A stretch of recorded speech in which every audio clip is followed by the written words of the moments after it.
發財！好，恭喜發財，馬年吉祥！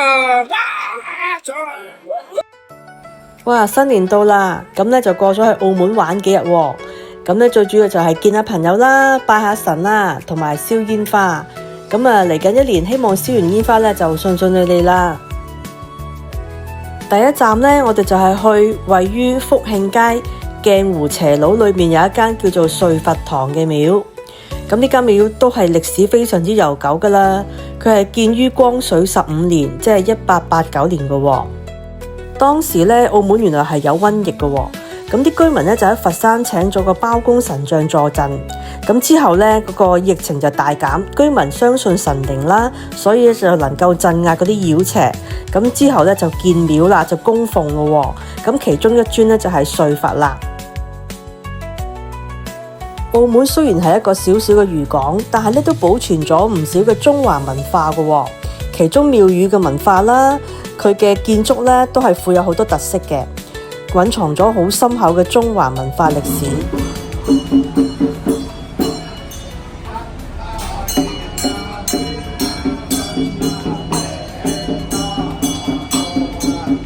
瑞佛堂咧大約係分3個樓層嘅，而呢一個咧就係最高嘅樓層。咁上邊咧就供奉咗車公啦、千手觀音咯，同埋和合二仙嘅。其實廟內咧有好多特色嘅文物嘅。其中咧呢一個銅鐘喺光緒年已經存在噶啦，而我嘅經驗咧就係每到時節咧呢度咧就係信眾咧不斷嚟嘅，嚟自四方八面，證明呢度咧就香火十分之鼎盛，亦都係十分之靈驗啦。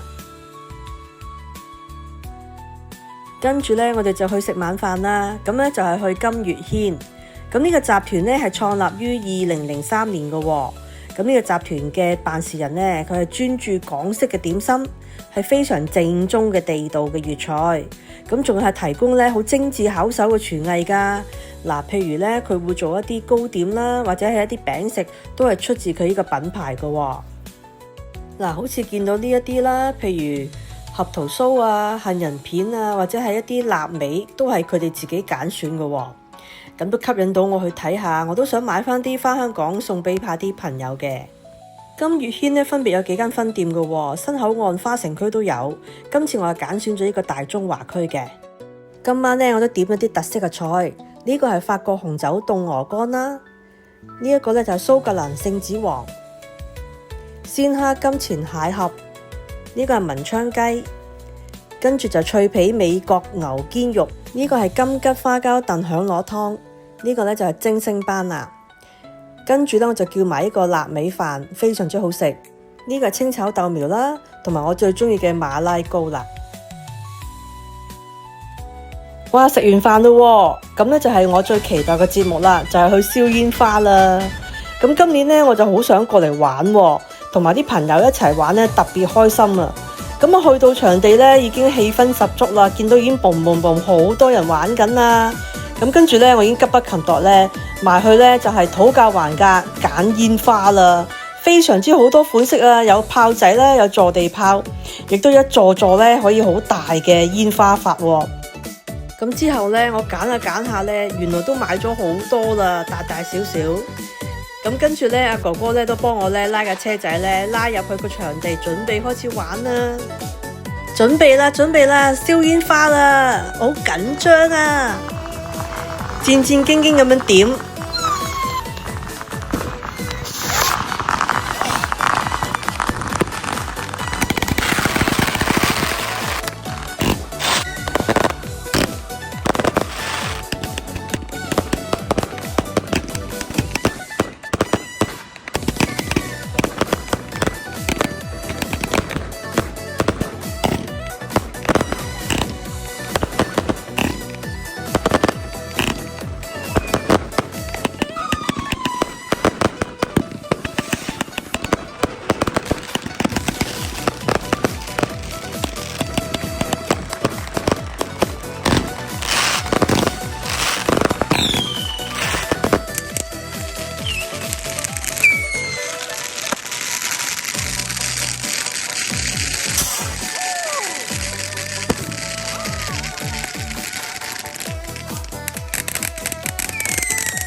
哇！燒完煙花啦，真係好好玩啊！啲煙花係咪好靚呢？嗱，我都喺度祝福各位睇完我嘅視頻嘅朋友呢，都花開富貴，來年一定行好運啊吓！我呢就覺得澳門過年呢嗰個氣氛都幾濃厚喎，到處呢都係裝飾得好靚，美輪美奐。